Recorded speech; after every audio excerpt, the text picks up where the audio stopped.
কতক্ষণ থাকি দ্রোণ বলেন অর্জুনে, কোন কোন জন তুমি দেখো নয়নে। অর্জুন বলেন আমি অন্য নাহি দেখি, বৃক্ষ মাঝে শুধু দেখিবারে পাই পক্ষী। এ হলো কাশিদাসী মহাভারতে অর্জুনের অস্ত্র পরীক্ষার বর্ণনা। আজ ২১শে জুলাইয়ের মঞ্চ থেকে মমতা বন্দ্যোপাধ্যায় বুঝিয়ে দিলেন অর্জুনের ওই পাখির চোখের মতো তার সামনে একটাই লক্ষ্য, তার ভাষায় বরদা বিদায়। ২১-এর মঞ্চ থেকেই তিনি বেঁধে দিলেন ১৯-এ বিজেপিকে ক্ষমতাচ্যুত করার টার্গেট। যে দুর্নীতি অস্ত্রে বিজেপি বারবার তৃণমূলকে কোণঠাসা করতে চেয়েছে, সেই অস্ত্রেই তিনি আজ পাল্টা বিঁধলেন বিজেপিকে। তাৎপর্যপূর্ণভাবে এদিন বিজেপির পাশাপাশি সিপিএমকে আক্রমণ করলেও কংগ্রেস প্রসঙ্গে একটি আক্রমণাত্মক শব্দও শোনা যায়নি তার মুখে, বরং বৃহত্তর বোঝাপড়ার ইঙ্গিত দিয়ে তিনি বলেন মোদী সরকারের বিরুদ্ধে লড়াই তিনি সোনিয়া গান্ধীর পাশেই আছেন। আর শুধু কংগ্রেস নয়, মমতা বুঝিয়ে দিয়েছেন দেশ জুড়ে বিজেপি বিরোধিতায় তিনি ডিএমকে থেকে ন্যাশনাল কনফারেন্স যে কোনো দলেরই পাশে থাকবেন। আমরা এই আলোচনার শুরুতেই আজ আপনাদের দেখাবো ২১শে জুলাইয়ের মঞ্চ থেকে বিজেপি বিরোধিতা আরও তীব্র করলেন মমতা বন্দ্যোপাধ্যায়। বিজেপি ভারত ছাড়ো, 2019-এ বরদা বিদায় হবে, বরদারা ভারতবর্ষ থেকে যাবে। ২১-এর মঞ্চ থেকে ১৯-এর টার্গেট বেঁধে দিলেন মমতা বন্দ্যোপাধ্যায়, সরাসরি চ্যালেঞ্জ ছুড়ে দিলেন মোদী সরকারের উদ্দেশ্যে। বিজেপিকে ভারতবর্ষ থেকে ধূলিসাৎ করব রাজনৈতিকভাবে, এটা আমাদের চ্যালেঞ্জ, এটা আমাদের চ্যালেঞ্জ, এটা আমাদের চ্যালেঞ্জ। পাল্টা কটাক্ষ ছুড়ে দিয়েছে বিজেপি। ওনার এই প্রোগ্রাম শেষ হতে হ্যাঁ কয়েকটা ইলেকশন হবে, বিজেপি আরও এগিয়ে যাবে। বিজেপিকে ভারত ছাড়বে কিনা দেখবেন না, উনি বাংলা ছাড়ানো হয়ে যাক এটা দেখুন। নিজের রাজ্যে বিজেপির ইনিংস 0 রানে শেষ করে দেওয়ার হুঁশিয়ারি দিয়েছেন তৃণমূল নেত্রী। 19 সালেও মনে রাখবেন, বিজেপিকে তাড়াবো, একটা সিটও বাংলা থেকে নিতে দেবো না, আর সারা দেশে লড়াই করব। বিজেপির গলায় পাল্টা কটাক্ষের সুর। উনি একবারও বললেন না ত্রিপুরা থেকে কে এসছে হাত তোলো। আমার মনে হয় ওখানে দোকানে ঝাঁপ পড়ে গেছে, তাই আর ত্রিপুরার প্রতিনিধিও নাই। ঘোষণা হয়ে গেছে ত্রিপুরায় ওনাদের বিজেপি নাই। যিনি কথায় কথায় দিল্লি দখল করতে যান, মোদিজিকে চোখ দেখান। আমি বলেছিলাম তখনই আপনি দিল্লি যান, তার আগে বাংলাটা বাঁচাবার চেষ্টা করুন। নরেন্দ্র মোদী এবং অমিত শাহ যখন কংগ্রেস মুক্ত দেশ গড়ার ডাক দিচ্ছেন, তখন মমতা বন্দ্যোপাধ্যায়ের গলায় পাল্টা হুঙ্কার। বিজেপি ভারত ছাড়ো, 9 আগস্ট থেকে 30 আগস্ট পর্যন্ত ব্লকে ব্লকে জনসংযোগ চলবে, মিছিল মিটিং চলবে, আর বিজেপি ভারত ছাড়ো এই আন্দোলন চলবে 9 আগস্ট থেকে 30 আগস্ট। 9 আগস্ট সূচনা আমি করব, 30 আগস্ট সমাপ্তি আমি করব ফার্স্ট ফেজ, তারপর আবার হবে। একই দিন থেকে পাল্টা কর্মসূচি নিচ্ছে বিজেপিও। আগামী 9 আগস্ট ভারত ছাড়োর দিন থেকে টিএমসি তোষণ ছাড়ো এই ইস্যুতে আমরা সই সংগ্রহ করব লক্ষ লক্ষ লোকের কাছে। ২১-এর সমাবেশ থেকে মোদী বিরোধী জোটের সলতে পাকানোর কাজও শুরু করে দিয়েছেন তৃণমূল নেত্রী। বিরোধী দলের নাম করে দিয়েছেন একেবারে স্পষ্ট বার্তা। বাংলা সোনিয়াজির পাশে আছে, বাংলা লালুজির পাশে আছে, বাংলা নীতিশজির পাশে আছে, বাংলা ডিএমকের পাশে আছে, বাংলা নবীনজির পাশে আছে, বাংলা মনে রাখবেন অমর আব্দুল্লাহ থেকে শুরু করে যারা বিজেপিকে লড়াই করবে তার পাশে থাকবে। তবে মোদী বিরোধী জোট যে ভোট পরবর্তী সময়ে গড়ে উঠতে পারে সেই ইঙ্গিত দিয়ে রাখলেন তৃণমূল নেত্রী। 18টা বিরোধী দল জোট বেঁধেছে, মীরা দেবী পেয়েছেন 35%, 35% খুব ভালো ভোট পেয়েছি। ভাইস প্রেসিডেন্ট ইলেকশনে আরো 2টো রাজনৈতিক দল আমাদের ক্যান্ডিডেটকে সাপোর্ট করছেন। লোকসভা ইলেকশন হবে, লোকসভা ইলেকশন হলে নীতিশ কুমারের মতো লড়বে, সিপিএম এর মতো লড়বে, তৃণমূল কংগ্রেসের মতো লড়বে, ডিএমকে এর মতো লড়বে। মনে রাখবেন মোদী বাবু, 30% ভোটও আর আপনি পাবেন না, এই অঙ্ক কিন্তু সেটাই বলছে। একের পর এক রাজ্যে জিতে মোদী অমিত শাহর আত্মবিশ্বাস যখন তুঙ্গে, তখন পাল্টা চ্যালেঞ্জ তৃণমূল নেত্রীর। অত সহজ নয়, অঙ্ক এত সহজ নয়। যারা ভাবছেন 2019টা পকেটে ভরে রেখেছেন, ওই পকেটটা ফুটো হয়ে যাবে, ওই পকেটটা ফুটো হতে শুরু হয়েছে। যদিও এসবে গুরুত্ব দিতে নারাজ বিজেপি।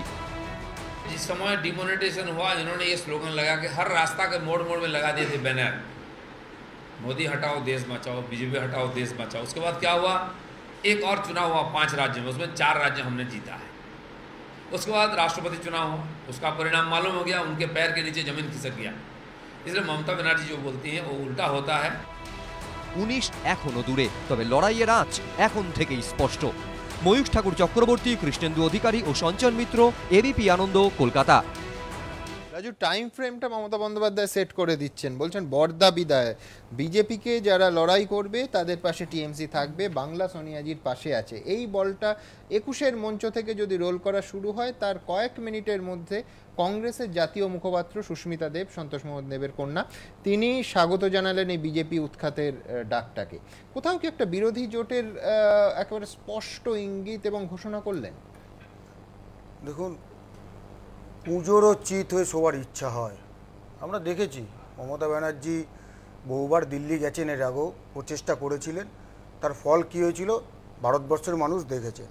কিন্তু আজকের সভা থেকে মমতা ব্যানার্জি যে বার্তাটা দিলেন অত্যন্ত দুর্ভাগ্যজনক। তিনি যে ভাষায় কথা বললেন আজকে, পরিষ্কার একদম যারা গুন্ডা, যারা তোলাবাজ, তাদেরকে পুরো উৎসাহিত করলো, আরও প্রশ্ন তুলে দিল। আমি প্রথমেই বলবো 21শে জুলাই কাদের জন্যে হয়েছে? আজকে সেই জ্যোতিবাবু, বুদ্ধবাবুকে ধরা যাবে না। মঞ্চ আলো করে যারা বসে রয়েছেন 21শে জুলাইয়ের সাথে তারা যুক্ত ছিলেন, তারা এখন তৃণমূলের নেতা। অদ্ভুত বিষয়, আজকে কোথায় গেল নন্দীগ্রামের শহীদরা? তাদের খোঁজ নেই। আজকে সিঙ্গুরের শহীদ পরিবারের কোনো খোঁজ নেই। অদ্ভুত রাজনীতি চলছে পশ্চিমবাংলায়। কি বলতে চাইছেন মুখ্যমন্ত্রী, কি বার্তা দিচ্ছেন? আজকে একটার পর একটা পশ্চিমবঙ্গে ঘটনা ঘটে যাচ্ছে। আজকে ব্যবসাদাররা আতঙ্কিত, আজকে পশ্চিমবাংলা থেকে ব্যবসাদাররা চলে যাচ্ছেন তোলাবাজির জন্য, সেখানে কোনো রকম বার্তা নেই তাদের জন্য।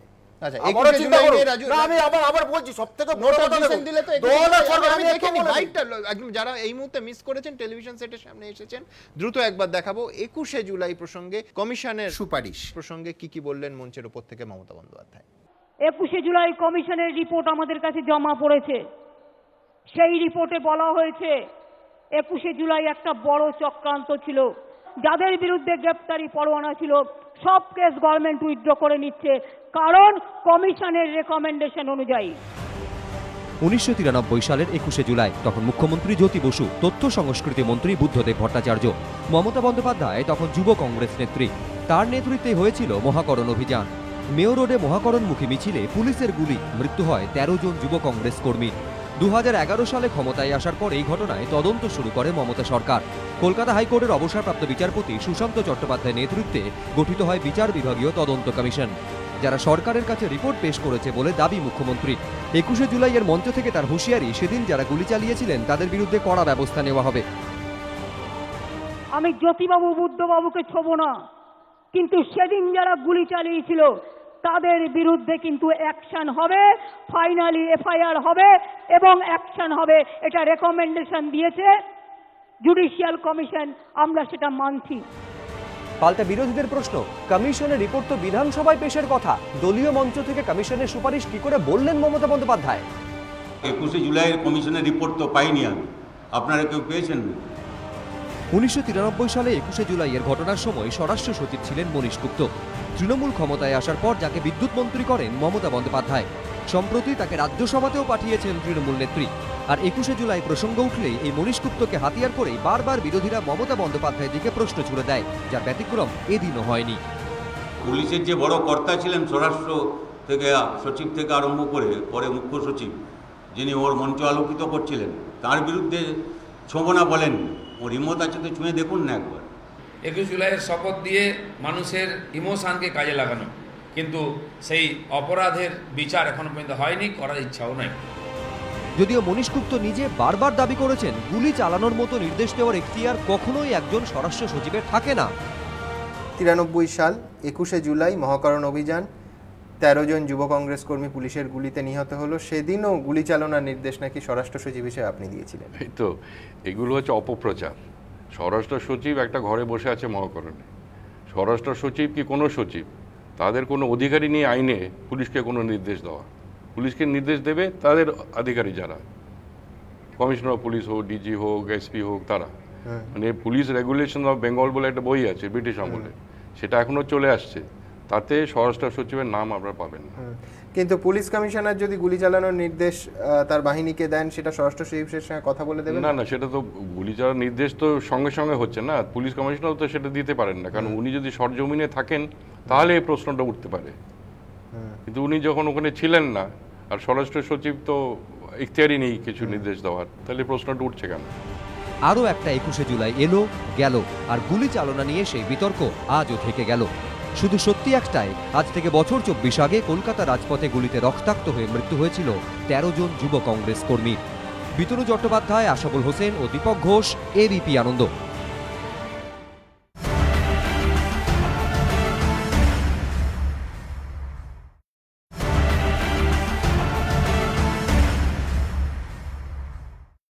চন্দ্রিমাদি, রাজু বা সূর্যকান্ত মিশ্র যে ইঙ্গিতটা দিচ্ছেন সেটা হচ্ছে যে আপনারা মাথায় উঠবেন কি করে, মানে কমিশনের সুপারিশ যাই থাকুক কি করে ওঠা যাবে, তার কারণ মুখ্যমন্ত্রী বা স্বরাষ্ট্রমন্ত্রী পর্যন্ত যেতে গেলে তৎকালীন স্বরাষ্ট্র সচিব হয়ে যেতে হবে। মনীশ গুপ্ত মন্ত্রী ছিলেন, এখন রাজ্যসভার সদস্য।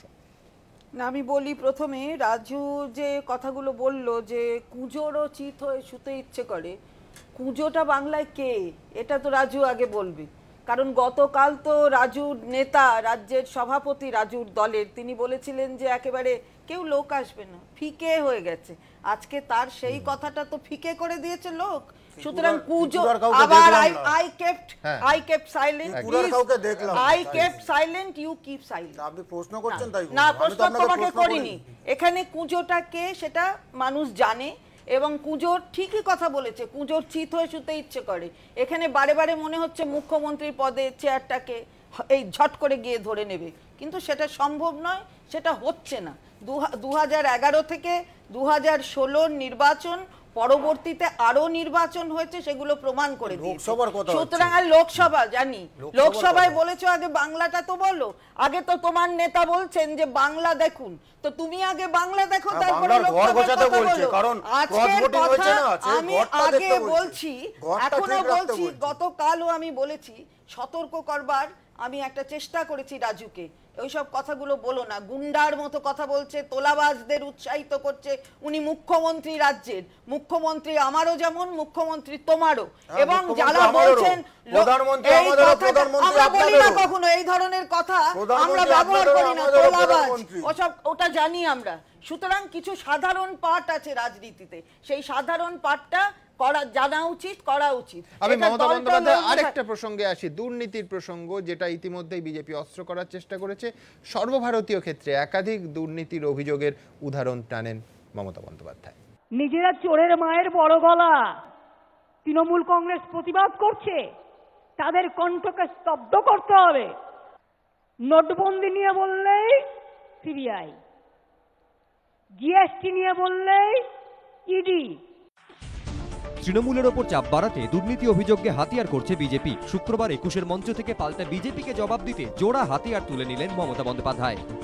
রাজস্থানে হাজার হাজার কোটি টাকার দুর্নীতি, কর্ণাটকায় রেড্ডি বাবু, রেড্ডি ব্রাদারদের কত, বিজেপির বন্ধুদের কত করাপশন, মধ্যপ্রদেশ ভ্যাপম কেলেঙ্কারি, 50 জন তো শুধু খুন হয়ে গেছে, গুজরাটে পেট্রোলিয়াম কেলেঙ্কারি 20,000 কোটি টাকার, কোথায় সরকার, কোথায় সিবিআই, কোথায় ইডি?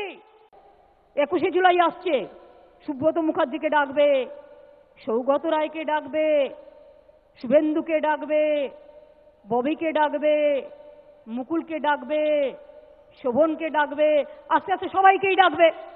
ভাবছে ওদের একটু একটু করে ডাকি, তাহলে ওদের আমি অসম্মান করতে পারবো। যদি কেসে যদি ঠিক মতো না হয়, এই সিবিআই নারদা যারা করছেন, আমি পরিষ্কার বলছি, হাজার হাজার কোটি টাকার ডিফর্মেশনে আমরাও যাব। সাম্প্রতিককালে একাধিক বিজেপি শাসিত রাজ্যে দুর্নীতির অভিযোগ উঠেছে। বিজেপি শাসিত মধ্যপ্রদেশে ব্যাপম কেলেঙ্কারিতে নাম জড়িয়েছে মুখ্যমন্ত্রী শিবরাজ সিংহ চৌহানের। আর এক বিজেপি শাসিত রাজ্য রাজস্থানেও 45,000 কোটি টাকার খনি দুর্নীতিতে আঙুল উঠেছে মুখ্যমন্ত্রী বসুন্ধরা রাজের দিকে। ছত্তিশগড়ে আবার 36,000 কোটি টাকা রেশন কেলেঙ্কারিতে অভিযুক্ত বিজেপির মুখ্যমন্ত্রী রমন সিংহ। খোদ প্রধানমন্ত্রী নরেন্দ্র মোদী যখন গুজরাতের মুখ্যমন্ত্রী, তখন গুজরাট স্টেট পেট্রোলিয়াম কর্পোরেশনের বিরুদ্ধে 20,000 কোটি টাকা কেলেঙ্কারির অভিযোগও উঠেছে। কর্ণাটকে আবার লোকায়ুক্ত রিপোর্টে দাবি করা হয়েছে বিজেপি নেতা জনার্দন রেড্ডি বেআইনি পথে 36,000 কোটি টাকার আকরিক লোহার খনন ও রফতানি করেছেন। পাল্টা মমতা বন্দ্যোপাধ্যায়ের দিকে চ্যালেঞ্জ ছুড়ে দিয়েছে বিজেপি। যদি উনি কোনো দুর্নীতি না করে থাকেন, সোজাসুজি বুক ফুলিয়ে ওনাদের যাওয়া যে সিবিআই বা ইডির দপ্তরে জবাব দিয়ে চলে আসবেন, এত ভয় পাওয়ার কি আছে? আর বিজেপি কোথায় দুর্নীতি করছে ওখানে তো অন্য রাজনৈতিক পার্টিও আছে, তারা এটা কেস করতে পারে। আমরা এখানে সিবিআইকে তদন্ত করাবার জন্য হাইকোর্টে গেছি, সুপ্রিম কোর্টে গেছি। তবে তৃণমূল নেত্রীও যে দমতে রাজি নন তা এদিন ফের স্পষ্ট করে দিয়েছেন তিনি। তোমাদের সাথে লড়াই করতে গিয়ে তোমরা আমাদের সিবিআই করো, ইনকাম ট্যাক্স করো, ইডি করো, আমাদের কোনো যায় আসে না, তোমাদের শেষ দেখে আমরা ছাড়বো। It's a challenge. আপনারা 30 লক্ষ কর্মীকে গ্রেফতার করে নিয়ে যান, আরো 30 লক্ষ জন্ম নেবে, কিচ্ছু হবে না। একটা গ্রেফতার হবে, পাল্টা আর একটা জন্মাবে। আর আপনারা আগামী দিন কি করবেন, পাই পয়সায় হিসেব হবে। পাল্টা কটাক্ষ ছুড়ে দিয়েছে বিজেপি।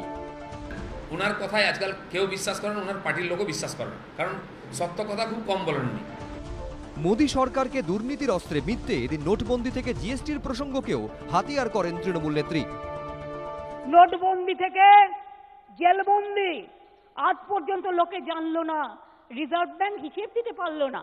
আসল খেলাটা লক্ষ লক্ষ কোটি টাকার দুর্নীতি হয়েছে নোটবন্দি নিয়ে। অর্থনৈতিক দিক থেকে মোদীবাবুর সরকার ব্যর্থ। জিএসটি দুর্নীতির আর একটা পাহাড় হয়েছে, হাজার হাজার কোটি টাকার কেলেঙ্কারি হয়েছে বিজেপির আমলে। বিজেপি অভিযোগ উড়িয়ে পাল্টা হুঁশিয়ারি দিয়েছে। সারা দেশ বিশ্বাস করলো মোদিজি কালো টাকা দূর করার জন্য ডিমনিটাইজেশন করেছেন, তাই সারা দেশের মানুষ তার সঙ্গে ছিলেন। জিএসটি হচ্ছে ট্যাক্স পদ্ধতি সরল করা এবং ট্যাক্স ফাঁকি দেওয়া থেকে আর অর্থনীতিকে বাঁচাবার জন্য ব্যবস্থা।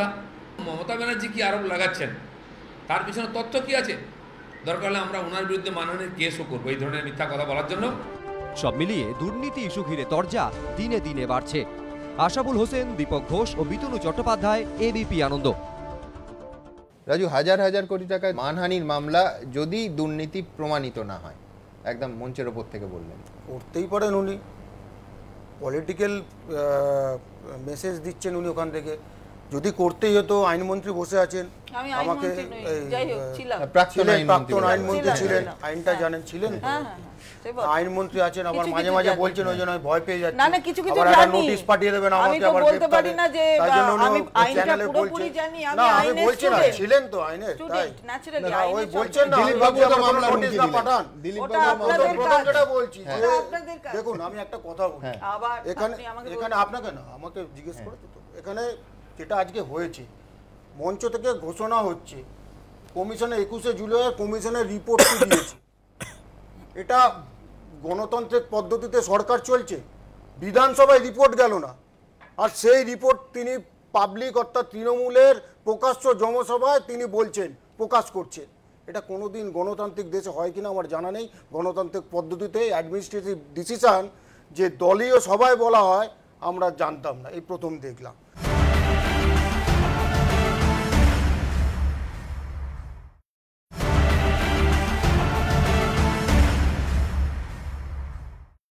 দ্বিতীয় বিষয় হচ্ছে যেটা বলছেন যে আমরা তো বলছি তদন্ত করেন না, আপনারা জানেন আমরা তো হাইকোর্টে সুপ্রিম কোর্টে গেছি, আপনারা তো আটকানোর চেষ্টা করেছিলেন।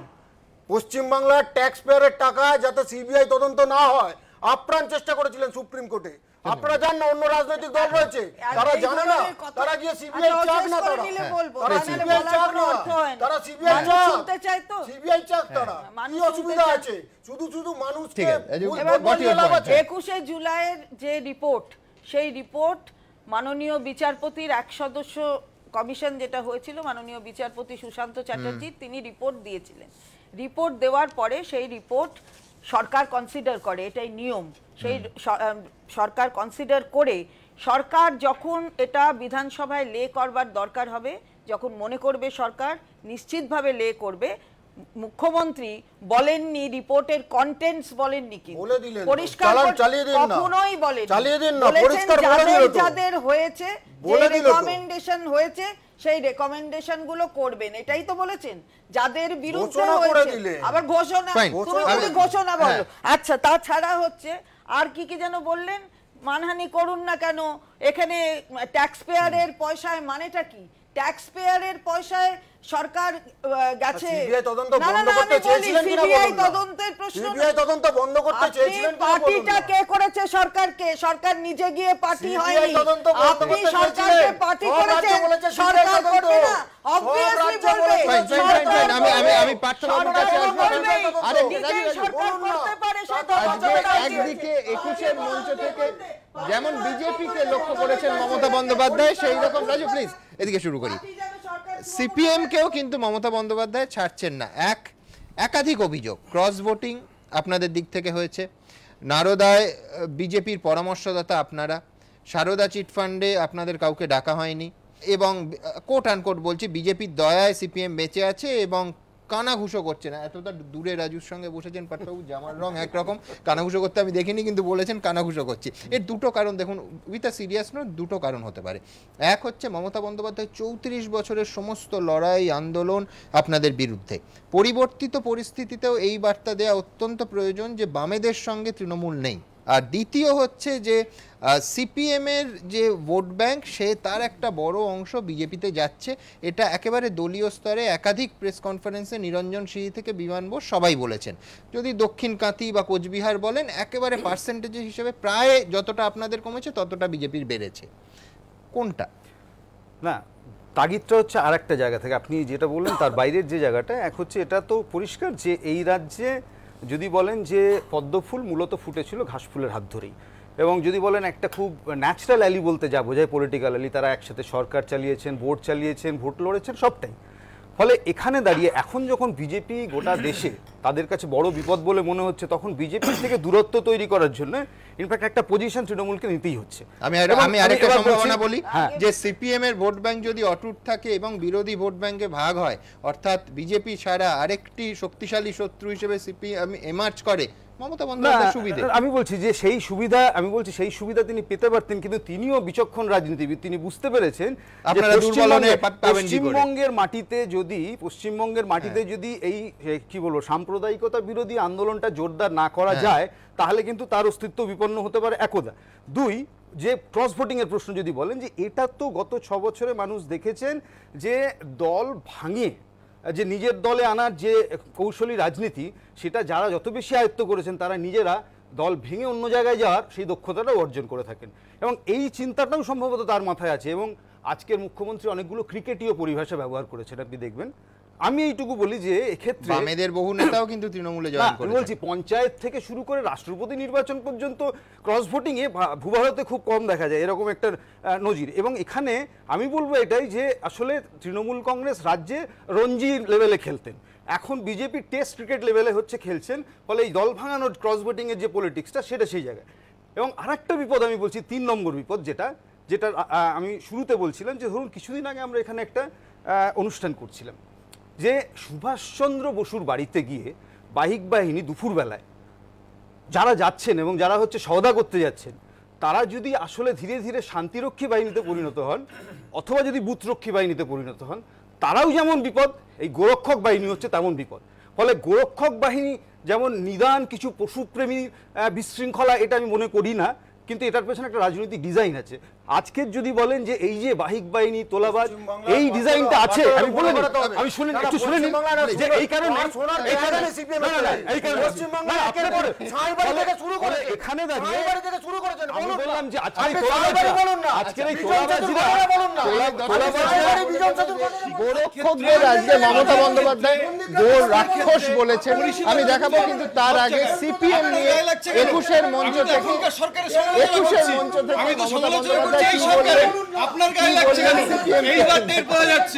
মোদী বাবুর সরকার ব্যর্থ, নোটবন্দি বিজেপির সরকার ব্যর্থ, আর এগুলোকে ভুলিয়ে দেওয়ার জন্য রোজ দাঙ্গা বাঁধাচ্ছে দেশে, কয়েকটা গুন্ডা মিলে দেশ চালাচ্ছে। 21শে জুলাইয়ের সমাবেশে আগাগোড়া মমতা বন্দ্যোপাধ্যায়ের নিশানায় বিজেপি, যাকে আবার ইতিবাচক হিসেবে দেখছে গেরুয়া শিবির। এতবার মেনশন করতে বাধ্য হয়ে যান সমস্ত কথায় কথায়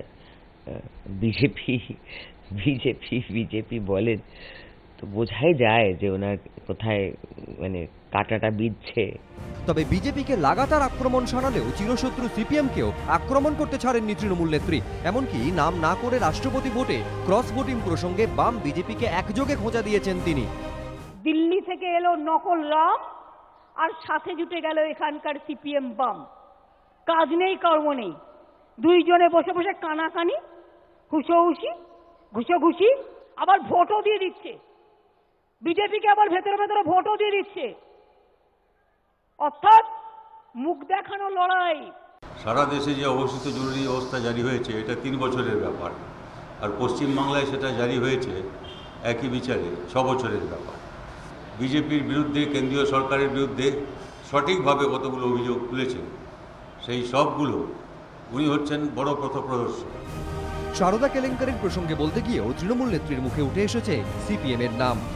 সারদার আতুর ঘরকে সিপিএম, কংগ্রেস এবং বিজেপি একটাও সিপিএম এর লোককে অ্যারেস্ট করেছে?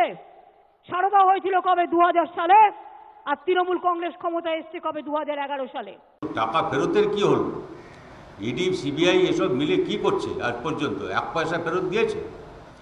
এই যাদের টাকা লুট হয়েছে, এই তো মুখ্যমন্ত্রী বললেন কত টাকা, 1,500 কোটি, কত হাজার কোটি টাকা, সে তো আর আপনি বলবেন না, সেটা উদ্ধার করতে হবে। নারদ স্টিং অপারেশন প্রসঙ্গে বলতে গিয়েও বিজেপির সঙ্গে মমতার নিশানায় সিপিএম। নারদা ইন্টারভিউ করবার নাম করে আমাদের লোকেরা চায়নি, টাকা নিয়ে ছবি তুলে প্ল্যান করে বিজেপির কথায় এবং আরো কারো কথায়, সিপিএম এর কথায় প্ল্যান করে করছে, আর যা ইচ্ছে করে যাচ্ছে। পাল্টা সারদা নারদ নিয়ে বিজেপি তৃণমূলকে একযোগে আক্রমণ করেছে সিপিএম। এরা আজ পর্যন্ত মাঝে মাঝে একে ডেকে পাঠান, সে যেতে পারবে না বলে, আসতে পারবে না, চিঠি দেয়, তারপরে কিছু হয় না। তারপরে কাউকে গ্রেপ্তার করেছেন ঠিকই, জেলে রেখে তারপরে হাসপাতালে গিয়ে তারপরে ছাড়া পেয়ে এখন তো আজকে ওর মঞ্চে সব সভা পাচ্ছিলেন। নারদ স্টিং নিয়ে তৃণমূল নেত্রীর দাবির পাল্টা কটাক্ষ ছুড়ে দিয়েছেন সূর্যকান্ত মিশ্র। ইন্টারভিউ করবার নাম করে আমাদের লোকেরা চায়নি, টাকা নিয়ে ছবি তুলে প্ল্যান করে করছে। মুখ্যমন্ত্রী বললেন যে ইন্টারভিউ নিতে গেছিল, তারপরে ওরা চায়নি, টাকা দিয়েছে। এটা ছেলে মানুষ, টাকা নিয়ে নিয়েছে, বান্ডেল বান্ডেল টাকা নিল সব। এর আগে 21শে জুলাইয়ের মঞ্চ থেকে অবশ্য সিপিএমকে ব্যঙ্গ করতেও ছাড়েননি তৃণমূল নেত্রী। সিপিএম বাংলা ছাড়ো, জলদি ছাড়ো। এই সিপিএম একটু আছে, বেশি নেই রে, কিন্তু ওগুলো বিজেপিতে চলে যাচ্ছে, সেই জন্য ওদের একটু বাঁচিয়ে রাখে, তা নাহলে বিজেপিতে যাবে কে? তবে সিপিএমকে আক্রমণের রাস্তায় হাঁটলেও কংগ্রেস সম্পর্কে এদিন কোনো আক্রমণাত্মক কথা শোনা যায়নি মমতা বন্দ্যোপাধ্যায়ের গলায়। উল্টে শোনা গিয়েছে পাশে থাকার বার্তা। বাংলা সোনিয়াজির পাশে আছে, বাংলা লালুজির পাশে আছে, বাংলা নীতিশজির পাশে আছে। যারা বিজেপিকে লড়াই করবে তার পাশে থাকবে, পরিবর্তে কিছু না থেকে দেশটাকে এগিয়ে নিয়ে যাওয়ার জন্য। তবে তৃণমূলের সঙ্গে সম্পর্ক নিয়ে আবার যথারীতি প্রদেশ কংগ্রেস এবং দিল্লি কংগ্রেসের দুই সুর উঠে এসেছে। আমাদের কিছু কি বলছে না বলছে তার জন্য কিছু যায় আসে না। আমাদের বাংলার তৃণমূলের রাজনীতির যা দেখছি তাই বলছি। এটা কি একটা শহীদ দিবস হচ্ছে না বাংলার মুখ্যমন্ত্রীর সরকারি উৎসব হচ্ছে? আপনারাই দেখুন। পশ্চিমবঙ্গের মুখ্যমন্ত্রীকে ধন্যবাদ জানাবো, মমতাদিকে, যে উনি আমাদের সঙ্গে একমত। দেশের স্বার্থে আমাদের কিছুটা হলেও আমি বলবো স্যাক্রিফাইস করে 19-এ একসঙ্গে বিজেপির মতো সাম্প্রদায়িক শক্তিকে টক্কর দিতে হবে। সিপিএম বিরোধী আন্দোলনের মধ্য দিয়ে মমতা বন্দ্যোপাধ্যায়ের উত্থান, তাই সিপিএমকে আক্রমণ তার রাজনৈতিক বাধ্যবাধকতা। আবার উল্টো দিকে জাতীয় স্তরে মোদী বিরোধী জোটের ক্ষেত্রে কংগ্রেসকে পাশে পাওয়াটাও তার একান্ত প্রয়োজন। তাই 21-এর সভা থেকে তৃণমূল নেত্রী এই কৌশল নিলেন বলে মত রাজনৈতিক পর্যবেক্ষকদের একাংশের। পরিত্রিক ভট্টাচার্য, রক্তিম ঘোষ এবং সৌভিক মজুমদার, এবিপি আনন্দ।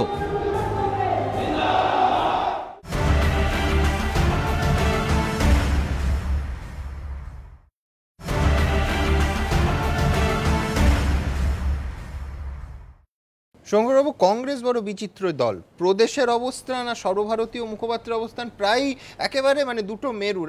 রাজ্যপাল ইস্যুতে এই কয়েক সপ্তাহ আগে কি হলো, রাজ্যপাল ইস্যুতে অধীর চৌধুরী রাজ্যপালের প্রশংসা করলেন, কয়েক ঘন্টার মধ্যে সর্বভারতীয় মুখপাত্র বললেন যে তিনি শুধু পদত্যাগ নন, বরখাস্ত চান রাজ্যপালের। আজকের তো পরিষ্কার দেখালামই যে কতটা তফাৎ। আমি বলছি আপনি বলতে পারেন যে রাজ্য রাজনীতির বাধ্যবাধকতা থাকে, কিন্তু কংগ্রেস তো জাতীয় দল, মানে আমি বলছি সিপিএম বলুন, তৃণমূল বলুন, বিজেপি বলুন, জাতীয় দলের ক্ষেত্রে আঞ্চলিক অবস্থান একটা, জাতীয় অবস্থান একটা তো আলাদা হতে পারে না। গুজরাট দাঙ্গা নিয়ে গুজরাট কংগ্রেস একটা বলবে আর রাহুল গান্ধী আলাদা বলবেন, এ তো সম্ভব না। কোনটা আপনাদের অবস্থা? সেটা গুজরাটের সময় কিন্তু তাই ছিল। এক দুই আমি বলি সেটা হচ্ছে খুব মন দিয়ে ভাববেন, এত কালারফুল, এত মানে যদি তাই থাকে, আমি জানি না তাই ছিল কিনা, গুজরাট দাঙ্গা নিয়ে কংগ্রেসের দুটো অবস্থান। আমি বলি সেটা হচ্ছে এই কারণেই আমি বললাম, সেটা হচ্ছে রাজ্য কংগ্রেস একটা মানে প্রচণ্ড গণতান্ত্রিক ব্যবস্থা দলের ভেতরে এবং প্রচুর কালারফুল একটা বিষয়, যে গণতান্ত্রিক ব্যবস্থাটা থাকলেই আপনি দেখবেন ডিফারেন্স অফ ওপিনিয়নটা অনেক বেশি বাইরে সারফেসে আছে। এখানে যেটা হয়েছে সেটা হচ্ছে গুজরাট দাঙ্গা নিয়ে প্রদেশের অবস্থান আর রাহুল গান্ধী, রাহুল গান্ধী আলাদা, তখন তো রাহুল গান্ধীর বিষয় না, সোনিয়া গান্ধীর অবস্থান, আপনি বলুন না কি আলাদা ছিল? তখন আলাদা মানে কি, রাজ্য কংগ্রেস সব সময় দেখবেন যে তার আঞ্চলিক যে বিষয়টা, ধরুন গুজরাটে যা ঘটনা ঘটছে বা বাংলায় যা ঘটনা ঘটছে, তাতে সাময়িকভাবে তারা যেটা মোকাবিলা করে, তাদের যেটা প্রতিহত করতে হয়, সেখানে তাদের একটা ভিন্ন মত থাকে। গুজরাট দাঙ্গাকে সমর্থন করেছিল না, তারা বিরোধিতা করেছে। আচ্ছা, আমি বলছি যে তাদের মানে স্কেল অফ বিরোধিতা যেটা থাকে, সোনিয়া গান্ধীও তো বিরোধিতা করেছে। তারা যেমন বলেছিল এখনই অ্যারেস্ট করে নাও মোদিকে, এখনই মোদির বিরোধিতা আরো মানে লম্বা সুরে, লম্বা চওড়া সুরে তারা। কিন্তু আমি যা বুঝি যে সেইটা ইনডিসিপ্লিন বলে, যদি সর্বভারতীয় দলের দিল্লি আর প্রদেশ আলাদা বলে, আপনাকে বলি সব জায়গায় অভাব বলে। দুটো জিনিস, না সুমন বাবু, আমি দুটো জিনিস বলি।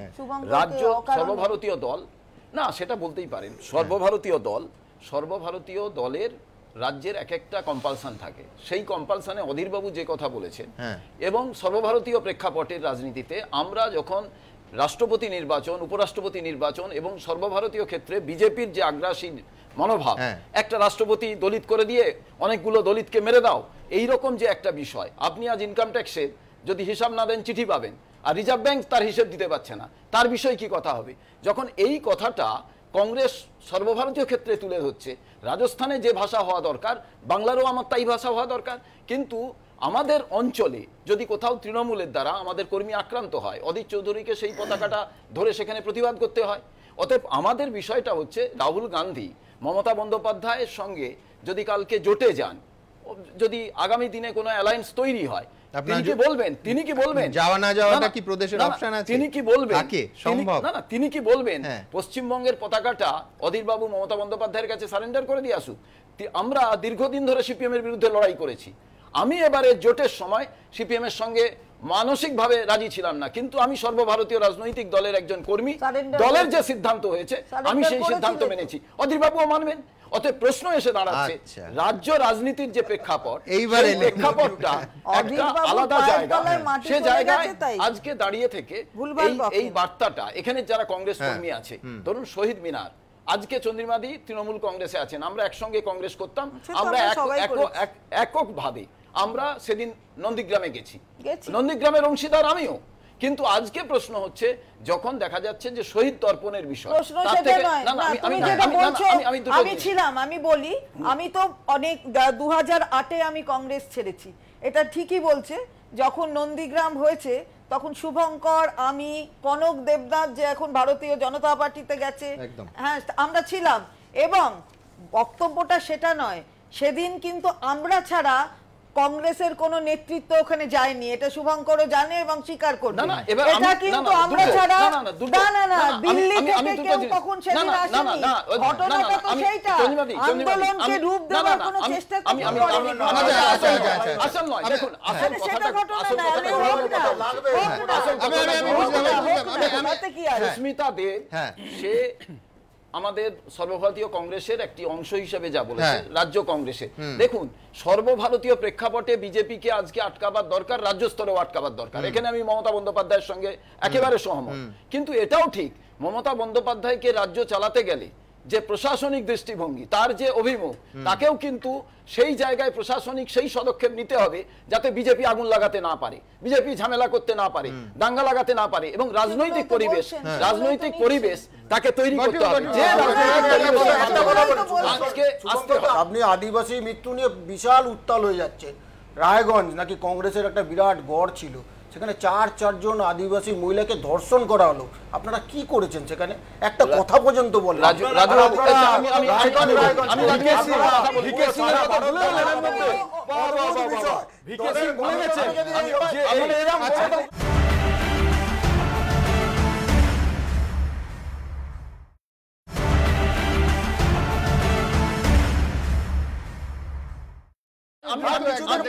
রাজনীতির প্রসঙ্গে ফিরবো।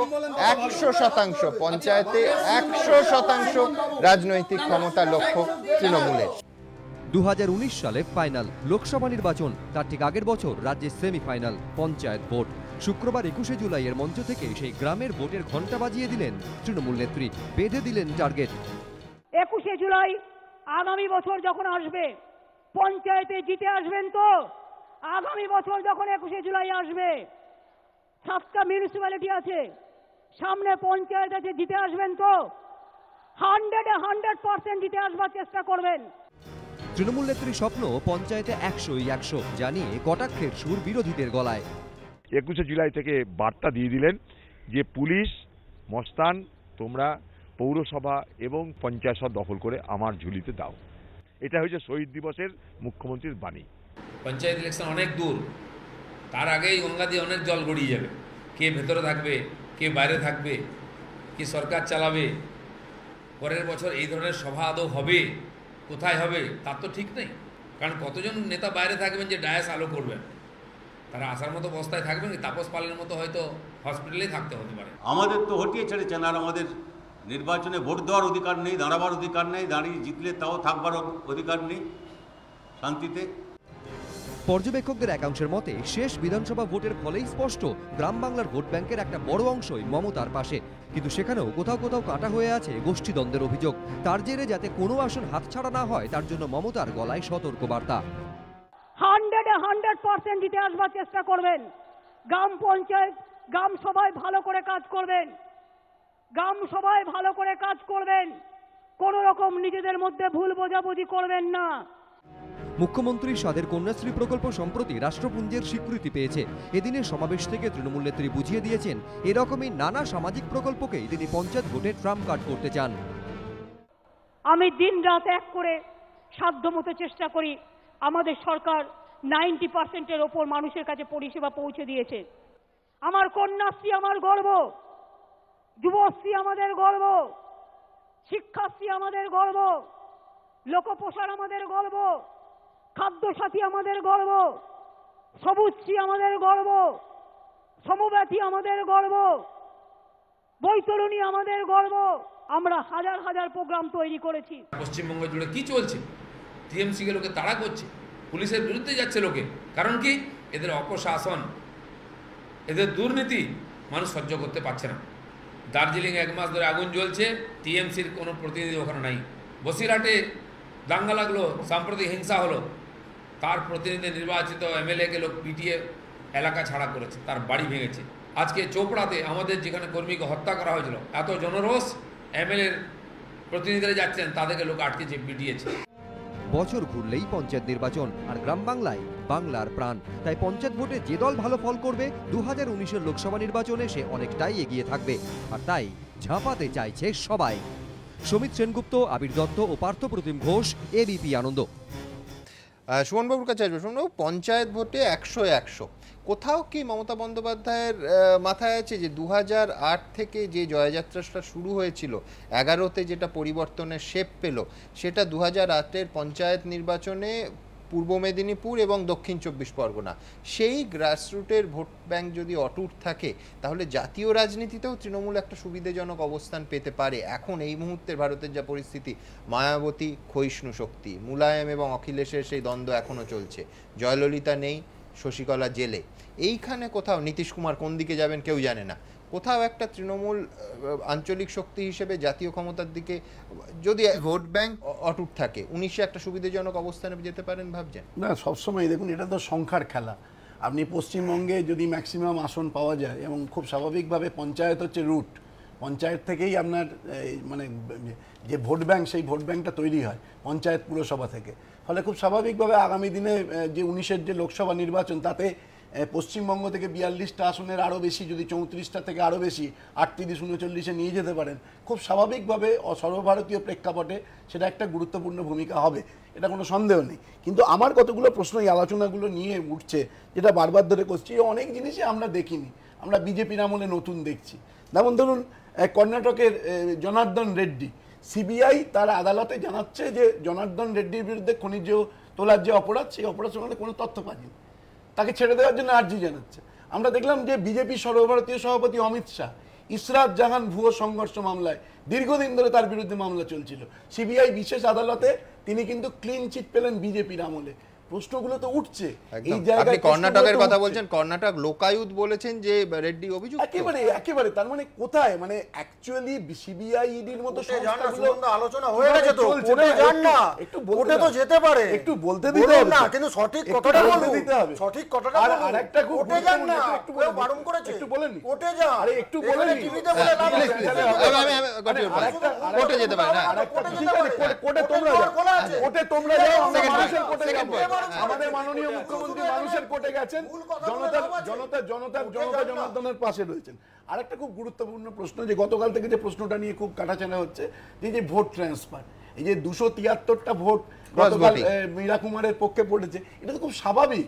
আমরা 2014 অনওয়ার্ড যে ভোটের প্যাটার্নগুলো পশ্চিমবঙ্গে লক্ষ্য করছি, আমাদের চৌধুরীমাদি রয়েছেন, দক্ষিণ কাঁথিতে যে উপনির্বাচন হলো তাতে তো একদম পরিষ্কার ভোট ট্রান্সফার হয়েছে। তাহলে এই যে ভোট ট্রান্সফার ধরে নিচ্ছেন কেন, ধরে নিচ্ছেন কেন নেওয়া হচ্ছে যে আমাদের লোকেরাই ক্রস ভোট করেছে? আমরা তো কনফিডেন্টলি কালকেও বলেছি, ধরে নিচ্ছে, এই অভ্যাসটা তৈরি হয়ে গেছে ইতিমধ্যে, গোটা রাজ্য জুড়ে এই অভ্যাসটা তৈরি হয়ে গেছে। ধরে নেওয়ার পক্ষে অকারিত যুক্তি, আমরা দেখছি, আমরা দেখছি ওই প্রশ্নটা আমি তোমার বিরুদ্ধে বলছি না, একটা এমএলএ সে দাঁড়িয়ে থেকে বললা প্রচার করেছে, এবং আমাদের কনফিডেন্টলি বলছি আমাদের 211 জন আর গণতান্ত্রিক পদ্ধতিতে তৃণমূলের ভাইরা যেরকম বুতে বুতে গিয়ে মানুষকে ভয় দেখায়, সেই একজন এমএলএ বিধায়কদের ভয় দেখিয়ে কিছুক্ষণ আগে স্টুডিওর আলোচনায় গোরক্ষা সমিতির কথা হচ্ছিল, আজকে গোরাক্ষস বললেন মমতা বন্দ্যোপাধ্যায় 21-এর মঞ্চের ওপর থেকে। গোরক্ষকের নামে কতগুলো গোরাক্ষস তৈরি হয়েছে দেশে। কখনো রাজস্থানে পেহলু খান, কখনো ঝাড়খণ্ডে আলিমুদ্দিন, কিংবা বিজেপি শাসিত আরেক রাজ্য হরিয়ানায় জুনেইদ। দেশের বিভিন্ন প্রান্তে তাণ্ডব চালাচ্ছে স্বঘোষিত গোরক্ষকরা, মানুষ খুন করছে। এই ইস্যুতে মোদী সরকারকে সংসদের মধ্যে চেপে ধরেছে বিরোধীরা। তাদের দাবি, মোদী সরকার আসার পর থেকেই স্বঘোষিত গোরক্ষকদের এমন দাপাদাপি। নরেন্দ্র মোদী বলছেন, গোরক্ষকদের তাণ্ডব রুখতে রাজ্য সরকারকে করা হতে হবে, কারণ আইন শৃঙ্খলা রাজ্যেরই বিষয়। কিন্তু এভাবে রাজ্যের কোর্টে বল ঠেলেই যে তিনি দায় এড়াতে পারেন না, তা 21শে জুলাইয়ের মঞ্চ থেকে ফের স্পষ্ট করে দিলেন মমতা বন্দ্যোপাধ্যায়। গোরক্ষকের নামে কতগুলো গোরাক্ষস তৈরি হয়েছে দেশে। গোরাক্ষস, গোতক্ষক, গোরক্ষকের নামে সবাইকে গিয়ে পুড়িয়ে দিয়ে আসছে, মেরে দিয়ে আসছে। কাউকে বলছে তুমি মাংস খাবে না, কাউকে বলছে তুমি গরুর দুধও খাবে না, কাউকে বলছে গর্ভবতী মহিলা তুমি ডিম খাবে না। কি খাবে? ঘাস খাবে মানুষ, না বাবলা গাছের কাঁটা খাবে, না তোমাদের ভাষণ খাবে? মমতা বন্দ্যোপাধ্যায়কে পাল্টা জবাব দিতে দেরি করেনি বিজেপি। আসলে গোভক্ষক আর গোরক্ষক এই দুটো লড়াই ভারতবর্ষে চলছে।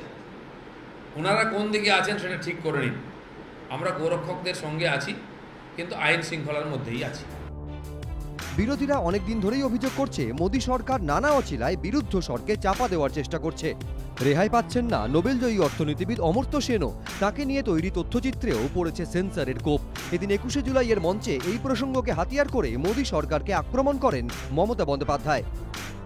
আর দিল্লির লোকচক্ষুকে অমর্ত্য সেনও নিরাপদ নয়, এখানে সংখ্যালঘুরা নিরাপদ, তপশিলীরা নিরাপদ, আদিবাসীরা নিরাপদ, হিন্দু মা ভাই বোনেরা নিরাপদ, ইকোনমিক ব্যাকওয়ার্ড ক্লাস নিরাপদ, সংখ্যালঘুরা নিরাপদ। পাল্টা জবাব দিয়েছে বিজেপি। রায়গঞ্জে যে ঘটনা ঘটেছে, এসটি মহিলাদেরকে দিনের বেলা তুলে নিয়ে গিয়ে ধর্ষণ করা হয়েছে এবং তাতে ওনার পার্টির লোকেরা যুক্ত, পুলিশ বাঁচাতে গেছে বলে তাই পুলিশ এবং টিএমসির বিরুদ্ধে জনরস পেটে উঠেছে। কোথায় এসটি এসসি আজকে সুরক্ষিত? এই অন্যকে দোষ দিচ্ছেন। উনি দেখে নিন পশ্চিমবাংলায় যারা অত্যাচারিত হচ্ছেন মহিলারা, বেশিরভাগ এসটি বা এসসি। সম্প্রতি মুখ্যমন্ত্রী সম্পর্কে বিতর্কিত মন্তব্য করেন বিজেপি রাজ্য সভাপতি।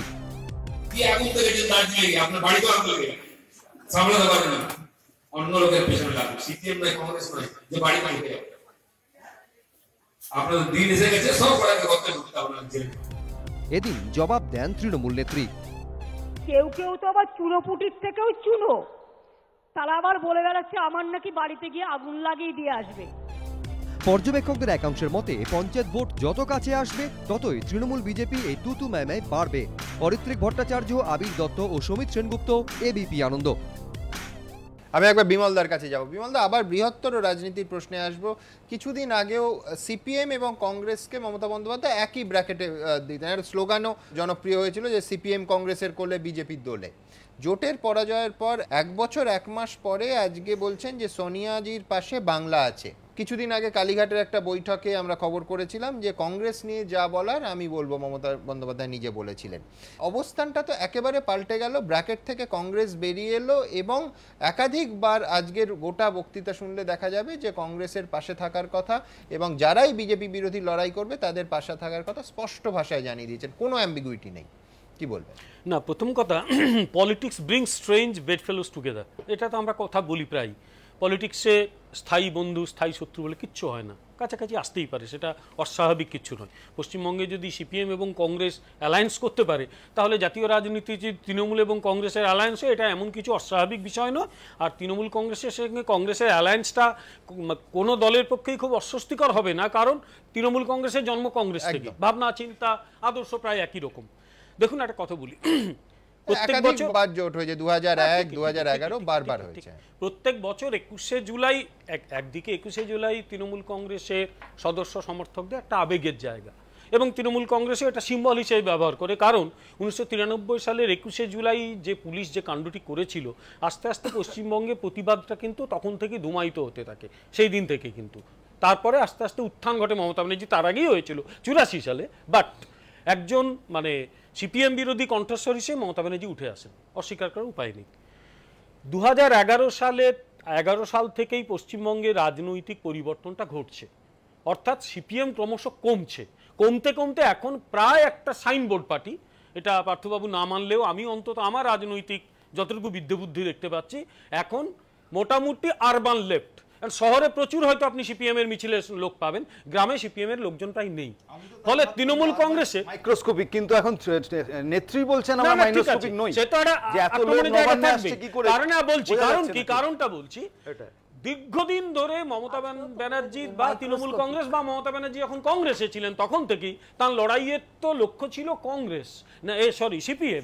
ন্যাচারালি সিপিএম এর বিরুদ্ধে তার একটা তো থাকবেই। এখন যেটা পশ্চিমবঙ্গে হচ্ছে, সিপিএম এর কমার পাশাপাশি বিজেপির উত্থান ঘটছে। এটাও সত্যি যে যারা দীর্ঘদিন গ্রাউন্ড লেভেলে সিপিএম করতো তাদের একটা অংশ বিজেপিতে গেছে, এটাতে অস্বাভাবিক অবাক হওয়ার মতো কিছু নয়। সাধারণ মানুষদের এই সিপিএম যতই বলুক বাংলা মাটি দুর্জয় ঘাঁটি, ওসব কিছু না, ওগুলো কথার কথা। সাধারণ মানুষ তার সুবিধা মতো দল বদলায়, বদলাতেই পারে। সে যখন দেখে যে দল ক্ষমতাসীন দলের পাশে থাকতে পারে, বিরোধী দিকে যেতে পারে, এগুলোই হয়। ফলে তারাও বিজেপির দিকে যাচ্ছে। ব্যাখ্যা মানুষকে নিয়ে দেবেন, আমি বলছি এটা না, আমি সিম্পলিফাইড ব্যাখ্যা করছি না, বাস্তব ব্যাখ্যা। আপনি না মানলে এটাই বাস্তব। কারণ আমি আবার বলছি 2019 সালে, আমি এখানে আজকে বলে যাচ্ছি, আপনি লিখে রাখুন, 2019 সালে সিপিএম হয়তো 15% এর নিচে নেমে যেতে পারে, 10% হয়ে যেতে পারে। আজকে আমি বলে যাচ্ছি, বিরাট ম্যাজিক কিছু না ঘটে, রাজনীতিটা সামান্য বুঝি তাতেই আলোচনাটা আমরা শুরু করতে পারি, 10% এদিক ওদিক হয়ে যেতে পারে। এই লোকগুলো যাচ্ছে কোথায়? বিজেপির দিকে যাচ্ছে। ফলে আগামী দিনে পশ্চিমবঙ্গে তৃণমূল কংগ্রেসের সঙ্গে মূল লড়াই বিজেপি। ফলে সর্বভারতীয় রাজনীতিতে কংগ্রেস এবং তৃণমূল কংগ্রেস কাছাকাছি আসতেই পারে, সে পশ্চিমবঙ্গে তাদের সম্পর্ক যাই থাক না কেন। ফলে মমতা বন্দ্যোপাধ্যায়ের আক্রমণের নিশান আজকে কংগ্রেস সেভাবে নেই, বিজেপি আছে, কারণ বিজেপির তো সঙ্গেই তো মূল লড়াই। আগামী দিনের যে রাজনীতি, রাজ্য রাজনীতি বা দেশের রাজনীতি, তার একটা ইঙ্গিত এবং তৃণমূল কংগ্রেসের কি পলিসি হতে পারে, অন্তত মমতা বন্দ্যোপাধ্যায়ের বক্তৃতায় আমি দেখতে পাচ্ছি।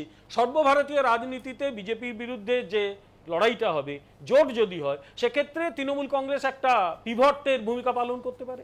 রাজ্য রাজনীতিতে কিন্তু আগামী দিনে পঞ্চায়েতেই দেখতে পাবো মূল লড়াই বিটুইন তৃণমূল কংগ্রেস আর ভারতীয় জনতা পার্টি রাজনীতি বোধহয় ওদিকেই এগোচ্ছে। বিমলদার কথা সূত্র ধরে একটা খালি কথা বলার লোভ সম্বরণ করতে পারছি না যে আগামী দিনে হলদিয়ার পুরো নির্বাচন আগামী মাসে, এবং তাতে বিজেপির মধ্যে ব্যাপক যুদ্ধ শুরু হয়েছে যে ওই ভাটটা লক্ষণ সেটার হাতে চলে যাবে কিনা। অর্থাৎ ওই যে কথাটা বিমলদা বলছেন যে ওই যে বাম কমছে আর বিজেপি বাড়ছে, আমার থেকে বেশি খবর আপনি জানেন। আমি একটা কথা বলি, পঞ্চায়েত নির্বাচনে আজকে মমতা ব্যানার্জি যে কথাটা বলেছে তোমরা শুনুনি, মমতা ব্যানার্জি যে কথাটা প্রচার করতে পারছে তোমাদের সাথে হ্যান্ডশেক করতে হচ্ছে, তাহলে সেই বিরোধিতার মানেটা কি হচ্ছে? খেয়েছেন আপনারা, আমাদের বিরুদ্ধে লাভ আছে। মমতা ব্যানার্জি লাভ হলো না লোকসান, দারুণ টের পেয়েছে। দক্ষিণ কাথির নির্বাচনে যদি পার্থবাবুর নেতা গিয়ে প্রচার করবার সময় গিয়ে ছিপ ফেলে মাছ ধরেন, তাহলে ওনার লোকগুলো তো বিজেপিতেই গেছে। এই বিষয়ে কোনো সন্দেহ নেই। আপনার মন্ত্রীরা এখন সিপিএম থেকে গেছে। বিজেপি বিরোধী লড়াই জলে মাছ বিরোধী লড়াই দুঃখে গিয়ে যদি দিল্লিতে পার্লামেন্টে বিজেপিকে ভোট দিতে হয়, আমি বলছি সেটাই সেই লড়াইটা মানে কি? দ্রুত একবার দেখে নেব পাহাড় নিয়েও আজকে কেন্দ্রকে দায়ী করেন মমতা বন্দ্যোপাধ্যায়। पहाड़ में भी हम शांति कर देंगे, वो तो दिल्ली का खेल चल रहा है, वो खिलाड़ी को हम ज्यादा दिन खेलने नहीं देंगे। পাহাড় যখন জ্বলছে তখন ফের একবার কেন্দ্রের বিরুদ্ধে 21শে জুলাইয়ের মঞ্চ থেকে আক্রমণ শানালেন মমতা বন্দ্যোপাধ্যায়। পাল্টা কটাক্ষ করেছে বিজেপি। দার্জিলিং 1 মাস ধরে আগুন জ্বলছে, টিএমসির কোনো প্রতিনিধি ওখানে নাই, টিএমসি ঢুকতে পারছে না, কোনো পুলিশও থাকতে পারছে না, সেন্ট্রাল ফোর্স দিয়ে ওখানে শান্তি রক্ষা করতে হচ্ছে। পাহাড় তরজার আঁচ গড়িয়েছে দিল্লিতেও। দার্জিলিং ইস্যু নিয়ে এদিন প্রধানমন্ত্রীর সঙ্গে দেখা করেন অধীর চৌধুরী। উনি তখন বললেন, দেখুন আমার পক্ষে সমস্যা হচ্ছে আমি আপনার রাজ্যের সিএমকে ঠিক ডিল করতে পারছি না। মানে আমার পক্ষে পাঞ্জাবের সিএম এর সঙ্গে কথা বলা সহজ, কর্ণাটকের সিএম এর সঙ্গে কথা বলা সহজ, কিন্তু বাংলার সিএম এর সঙ্গে আমি ঠিক তাকে বোঝাতে পারছি না যে আমি কি চাই বা না চাই। এদিন সংসদেও পাহাড় প্রসঙ্গ তোলেন সিপিএম সাংসদ মোহাম্মদ সেলিম। पिछले 1 महीने से ज्यादा दार्जिलिंग में जो हमारे यहाँ बंगाल का मुकुट माना जाता है, पूरे देश का एकता का सवाल है, वहां पे हिंसा भड़के है और गतिरोध चल रहा है। জবাব দিতে গিয়ে সংসদ বিষয়ক মন্ত্রী অনন্ত কুমার অবশ্য ফের বল ঠেলে দিয়েছেন রাজ্যের কোর্টেই।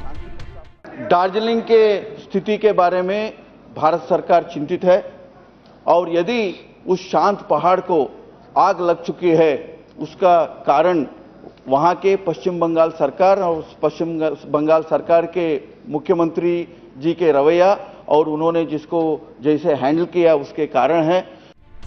একদিকে রাজনৈতিক তরজার পারদ চড়ছে, অন্যদিকে পাহাড় পরিস্থিতিও ক্রমেই জটিল হয়ে উঠছে। সেখানে এখন কার্যত সংঘাতে জড়িয়েছে গোর্খা জনমুক্তি মোর্চা এবং জিএনএলএফ।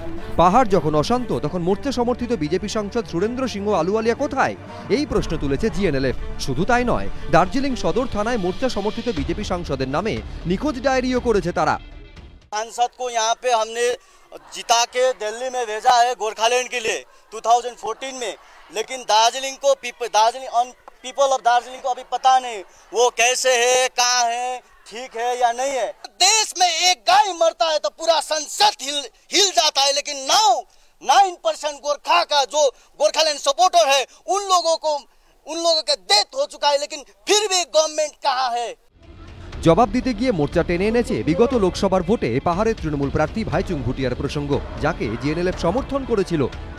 उनका एमपी कैंडिडेट भाईचुंग भूटिया के ऊपर करना चाहिए, क्योंकि भाईचुंग भूटिया को उन लोगों ने वोट दिया है और एसएस आवले जो हमारा एमपी है उन्होंने तो अभी अपना काम दिल्ली में कर रहा है गोरखालैंड के ऊपर में। শুক্রবার থেকে দার্জিলিং এর মেলে আমরণ অনশনেও বসেছেন যুব মোর্চার 3 সমর্থক, বিজেন্দ্র সিংহ, অর্ণব মুখোপাধ্যায় ও কৃষ্ণেন্দু অধিকারী, এবিপি আনন্দ। রাজু, পঞ্চায়েতে 100-100 টার্গেট 100%। অত্যন্ত শঙ্কিত হচ্ছি আমরা, কারণ আমরা দেখেছি 100-100 বিপজ্জনক, কিভাবে করতে বিপজ্জনক, খুব বিপজ্জনক, বিপজ্জনক। কারণ আমরা বিধাননগরের ইলেকশন দেখেছি, 22 জন সাংবাদিক মার খাচ্ছে, এইভাবে 100-100। আমরা মন্তেশ্বর দেখেছি, আমরা মন্তেশ্বর দেখেছি, 40,000 আমরা মন্তেশ্বর দেখেছি। বলতে দেবেন তো, গণতন্ত্র আছে, পঞ্চায়েতে এরকম করবেন নাকি? পঞ্চায়েতে নির্বাচন দেখেনি আর আরে নেত্রীর নির্দেশ পেয়ে এখন থেকেই লড়ে যাচ্ছে, নেত্রীর নির্দেশ পেয়ে এখানেই বলতে দিচ্ছেন না, তাহলে মানুষ ভোট দেবে কি করে? আরে বলতে দিন অন্তত, বলতে দিন। এখানে মন্তেশ্বরে কি হয়েছে? অবাস্তব নয়, 22 জন সাংবাদিক মার খেয়েছে, এটা অবাস্তব নয়। দেখিয়ে দিন সুমনদা, ভুলে গেছেন বোধহয়। মন্তেশ্বরে কি হয়েছে? মন্তেশ্বরে কি নির্বাচন হয়েছে? মন্তেশ্বরে নির্বাচন হলো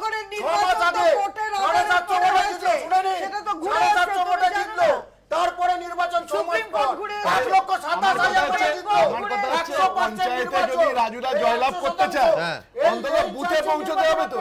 এই যে পুনর্নির্বাচনের বিস্তার যাত্রা হলো তাতে মোটে 40,000 বুথে পৌঁছতে পেরেছে, আগামী 37,000 বুথে পৌঁছবে কখন? আগে তো বুথে বলেন না, সেটা মানুষকে ভোটটা দিতে হবে, মানুষ ভোট দিতে পারছে না।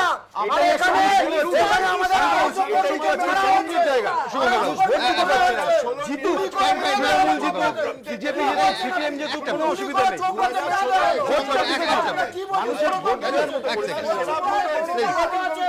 গণতন্ত্র প্রতিষ্ঠা করুন। বিস্তারক হচ্ছে দাঙ্গার বিস্তার। আমি বলবেন না, না যেন বলবেন না, দাঙ্গার বিস্তার করতে দিন না, একটা নির্বাচন করুন না। আরেকবার দেখবো 21-এর মঞ্চ থেকে রূপা গঙ্গোপাধ্যায়ের বিরুদ্ধে কটাক্ষ ছুড়ে দিলেন কবির সুমন, প্রাক্তন সাংসদ।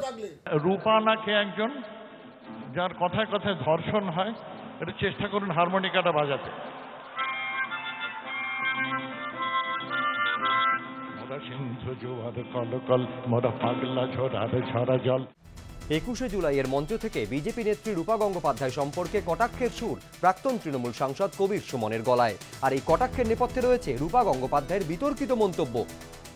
अपने बहुओं को, बेटियों को, भाभियों को, बीबी को बस ममता जी का हॉस्पिटैलिटी ना लिए भेज दो बंगाल। देख लो 15 दिन रह गए बगैर बीइंग रेप्ड, तब आके मुझे बताना। এই মন্তব্যের সূত্র ধরেই এদিন 21শে জুলাইয়ের সভা থেকে কটাক্ষ করেন কবির সুমন। তা নিয়ে অবশ্য আক্রমণের পথে হাঁটেননি রূপা। আমি ওনাকে খুব সম্মান করি। হারমোনিকা বাজাতে ডেফিনেটলি অত এক্সপার্ট নই, তবে বছর কিছু আগে যখন বিজেপি সরকার ছিল না তখন একটা গান টাইতাম বলে ন্যাশনাল অ্যাওয়ার্ড পেয়েছি গানের জন্য। সামান্য গান গাইতে পারি আমি। রাজনীতি বড় বিষম বস্তু, সাধারণ মানুষ থেকে শিল্পী, ছোঁয়া লাগলেই তরজা অবশ্যম্ভাবী। বিজেন্দ্র সিংহ, সঞ্চার মিত্র ও পার্থপ্রতিম ঘোষ, এবিপি আনন্দ। শুভঙ্কর অনেকক্ষণ ধরে কিছু বলার চেষ্টা করছে। না, আমি একটা জিনিস বলি, পলিটিক্যাল আবহাওয়াটা যদি তৈরি না করা যায়, যেটা আমি বাংলার মুখ্যমন্ত্রীকে বলবো, তিনি প্রশাসনে আছেন, তার কারণ বিজেপি কেন্দ্রে আছে। যে কোনো সময় বিজেপির নেতারা বলছেন, ওদের এমপি নিয়ে চলে আসছেন, ওরা স্বরাষ্ট্রমন্ত্রীকে দিয়ে ফোন করাচ্ছেন, আইএসদের উপরে চাপ সৃষ্টি করছেন। স্বাভাবিকভাবে কমিউনিস্ট পার্টির কর্মী বলুন, কংগ্রেস পার্টির কর্মী বলুন, খুব ভালো করে দেখুন, ওই সময় আমি দেখতাম যে বলতো জঙ্গলমহলে তোমরা প্রার্থী দিতে পারছো না পঞ্চায়েতে, আমাদের কাছ থেকে কি ধার দেবো দিয়ে তোমাদের প্রার্থী করার জন্য, বিমানবাবু বলতেন। এর মূল কারণ, তখন আমি ছাত্র পরিষদের সভাপতি, একটা জিনিস আমি বুঝেছি, বাতাবরণ যদি তৈরি না হয়। 93 সালে জ্যোতি বসুর সেই বিখ্যাত কোট যে বিরোধীর দায়িত্বটাও কি আমায় নিতে হবে। আজ যদি এই পরিস্থিতি তৈরি হয় তাহলে বিজেপিরই ভোট নীরবে বাড়বে। তার কারণ বিজেপি হিন্দু মুসলমান একটা বাতাবরণ তৈরি করছে। তার সঙ্গে সঙ্গে যদি দেখা যায় প্রশাসনিকভাবে সমস্ত রাজনৈতিক দল ইকুয়াল ট্রিটমেন্ট না পায়, তাহলে আমাদের দলের কর্মীরা তারা বাধ্য হয়ে যাবে শেল্টারের জন্য। এখন তো আপনাদের চিন্তা নেই, মমতা বন্দ্যোপাধ্যায় তো বলছেন সোনিয়াজির পাশেই আছে। আমি বলছি আমাদের সময়ের মতন এত ভালো গণতান্ত্রিক পদ্ধতিতে নির্বাচন আর কখনো হয় না। আমি দুটো জিনিস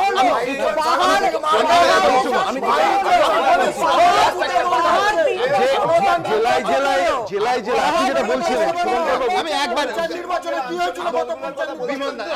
বিমলদা পঞ্চায়েত নির্বাচনের সঙ্গে লোকসভা নির্বাচনের সম্পর্ক থাকলেও কিন্তু সম্পর্কটা ডাইরেক্ট না রাখাটাই ভালো, কারণ লোকসভা নির্বাচনগুলো অন্য প্রেক্ষাপটে হয়, সর্বভারতীয় রাজনীতি এবং অবশ্যই গোটা রাজ্যের রাজনীতি, সেগুলো পয়েন্টগুলো চলে আসবে।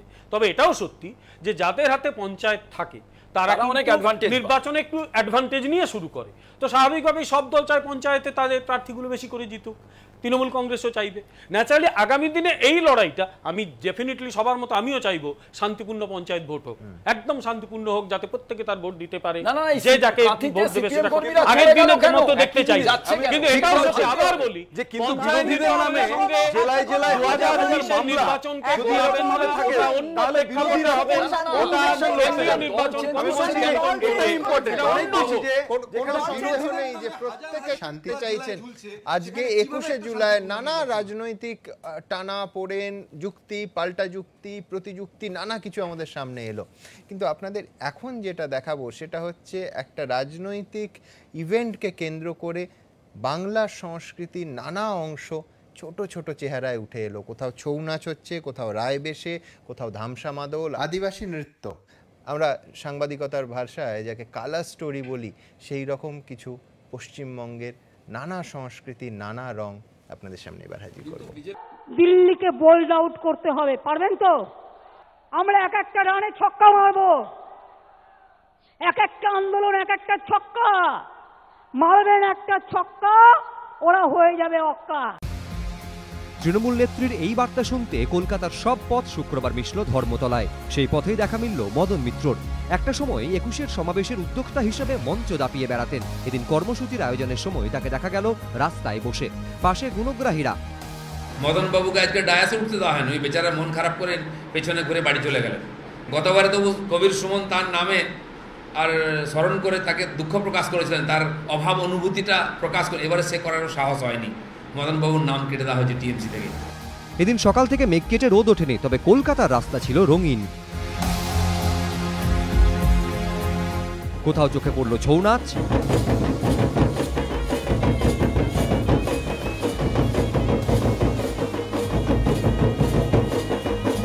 কেউ কেউ আবার হাজিরা জানান দিলেন ধামসা মাদল বাজিয়ে।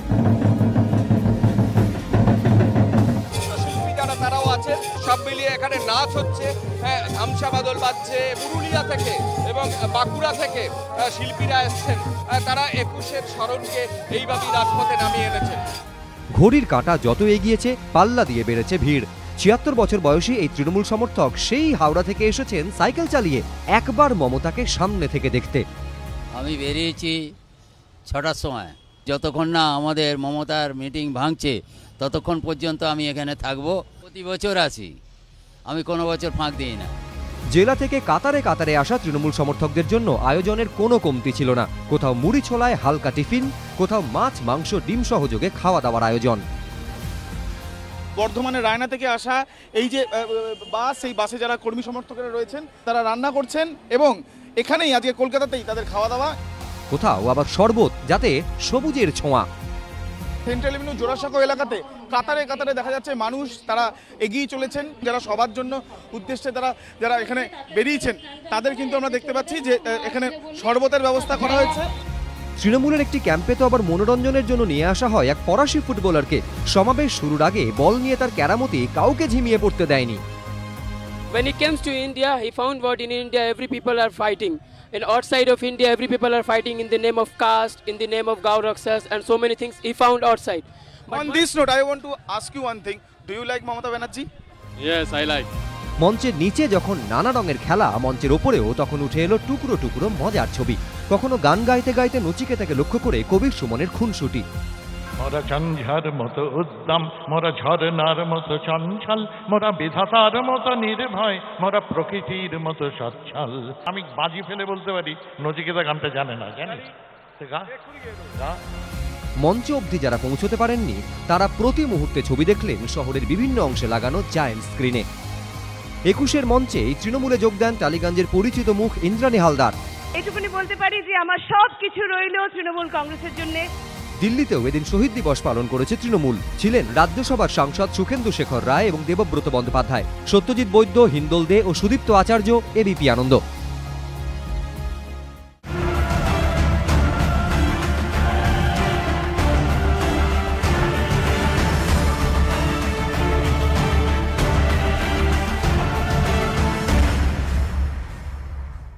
ঘণ্টাখানেক সঙ্গে সুমন নিবেদন করছে আধুনিক টিএমটি বার্স, ভরসা হমেশা। NIPS hotel management, eastern India's number 1, Wild Stone perfumes. লোক তো নোটিস করবেই। সোলারিস বনহুগলি, উত্তর কলকাতার প্রথম রিয়েল অ্যাফোর্ডেবল হাউজিং। ফসকালে পস্তাবেন। Partner by Adi Akshay and company, College Street ও Barabazar. Anmol Marie plus, crunchy plus, tasty plus, বদলাও জীবনের স্বাদ। এবং সুরক্ষা ডায়াগনস্টিক, 25 বছর ধরে সবার সুস্থ থাকার ঠিকানা।